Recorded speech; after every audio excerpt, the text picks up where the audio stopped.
Sprain, sprain क्या होता है? स्प्रेन मतलब लिगामेंट या तो स्ट्रेच हो गया है या टूट गया, उसको हम स्प्रेन कहते हैं। अब लिगामेंट क्या होता है?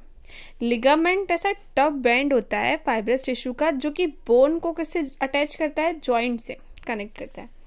ठीक है, अब क्या क्या कॉजेस हो सकते हैं स्प्रेन के? तो सडन ट्विस्टिंग हो सकती है, खिंच गया मतलब जॉइंट से रेंचिंग हो गई लिगामेंट की उसके beyond normal range of motion से, तो उसके वजह से हो सकता है।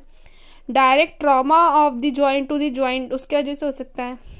ड्यूरिंग स्पोर्ट एक्टिविटी या फॉल एक्सीडेंट के कारण हो सकता है। ओवर यूज ऑफ जॉइंट की वजह से हो सकता है। अब कहाँ कहाँ हो सकता है? कॉमन साइट क्या क्या है? एंकल, नी, रिस्ट, थंब, यहाँ हो सकता है। साइन और सिम्टम्स क्या क्या है? पेन दिखेगा, स्वेलिंग दिखेगी, ब्रूशिंग दिखेगी, मतलब अब ब्लू ब्लू कलरिंग हो जाता है ना, डिस्कलरेशन हो जाता है, वो दिखेगा। लिमिटेड रेंज ऑफ मोशन दिखेगा, इंस्टेबिलिटी दिखेगी, पॉपिंग साउंड आएगा at the time of injury, मतलब जब लिगामेंट टूटेगा ना, at the time of injury के टाइम पर पॉपिंग एक साउंड सुनाई देगा। क्लासिफिकेशन, क्लासिफिकेशन में हम ना स्प्रेन का क्लासिफिकेशन 3 डिग्रीज में करते हैं। तो फर्स्ट डिग्री जो स्प्रेन रहता है ना, उसमें सिर्फ few fibre of ligament tear रहते हैं और इसमें कम से कम मिनिमल स्वेलिंग टेंडरनेस रहती है, मतलब लोकलाइज टेंडरनेस रहेगी, मिनिमल स्वेलिंग रहेगी और लिटिल फंक्शनल डिसेबिलिटी रहती है। ठीक है, जबकि सेकेंड डिग्री ऑफ स्प्रेन में क्या होगा? पार्शियल टियर हो गया, लिगामेंट का आधा टूट गया, तो इसमें मोडरेट पेन रहेगा, स्वेलिंग रहेगी और डिफिकल्टी रहेगा moving the joint. Third degree sprain में क्या? कंप्लीट टियर हो जाएगा ऑफ द लिगामेंट का। क्यों? क्योंकि और यहाँ पे स्वेलिंग भी रहेगी और पेन भी रहेगा ओवर द टॉर्न लिगामेंट पे।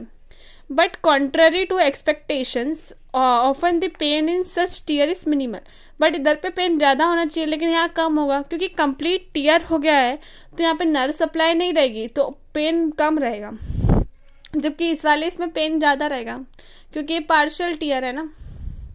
अब ये डायग्राम से देख लेते हैं। जो फर्स्ट डिग्री टियर है वो इतना दिखेगा नहीं, विजिबल नहीं होगा क्योंकि फ्यू फाइबर ही मतलब टियर हुए हैं। सेकंड इसमें आधे फाइबर टूट गए तो विजिबल होगा अच्छे से, और थर्ड में तो पूरे ही सारे फाइबर कंप्लीट टियर है। अब पैथोलॉजी, किस किस का मतलब कैसे मतलब टूट सकता है लिगामेंट? तो जो लिगामेंट हो सकता है वो बीच में से भी टूट सकता है और उसके एंड से भी टूट सकता है। तो लिगामेंट में get torn in its substance और एट आइदर एंड से भी टूट सकता है और बीच से माइल्ड सब्सटेंस टियर मतलब बीच से भी टूट सकता है और वो एंड से भी टूट सकता है। और हो सकता है जब वो टूटे तो वहां से बोन से खिंचकर आए तो वहां से स्मॉल पीस ऑफ बोन भी लिया है, एवल्स कर लाए, चिप ऑफ बोन भी लिया है, तो avulse with a small piece of bone from its attachment भी कर सकता है। डायग्नोसिस में क्या करेंगे? डिटेल हिस्ट्री ले सकते हैं, हमको एग्जैक्ट मैकेनिज्म ऑफ इंजरी पता होना चाहिए, क्लिनिकल एग्जामिनेशन में स्ट्रेस टेस्ट कर सकते हैं। अब ये भी ना डिपेंड करेगा कि कहाँ का लिगामेंट गया। अगर सपोज कि वो नी का लिगामेंट टूटा है, टियर हुआ है, तो लेचमेंट टेस्ट, एंटीरियर रॉल टेस्ट वगैरह कर सकते हैं।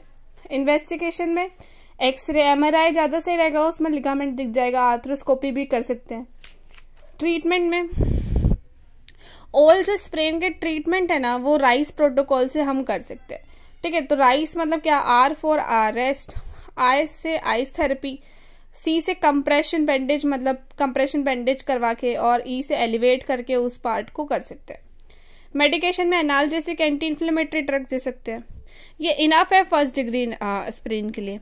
सेकेंड और जो थर्ड डिग्री स्प्रेन रहेगा वो हम इमोबिलाइज करेंगे इन अ ब्रेस और प्लास्टर कास्ट में for a period of 1 to 2 week, mainly for pain relief. Early mobilisation of walking with support enhance करेगा हीलिंग ऑफ लिगामेंट को। जल्दी इस मोबिलाइजेशन ऑफ वॉकिंग मतलब एनहेंस करेगा हीलिंग ऑफ लिगामेंट को। और in third degree sprain surgery require हो सकती है, और रिहेबिलिटेशन में हम फिजियोथेरेपी करवा सकते हैं, स्ट्रेंथनिंग टेक्निक, स्ट्रेंथनिंग एक्सरसाइज वगैरह करवा सकते हैं। Thank you.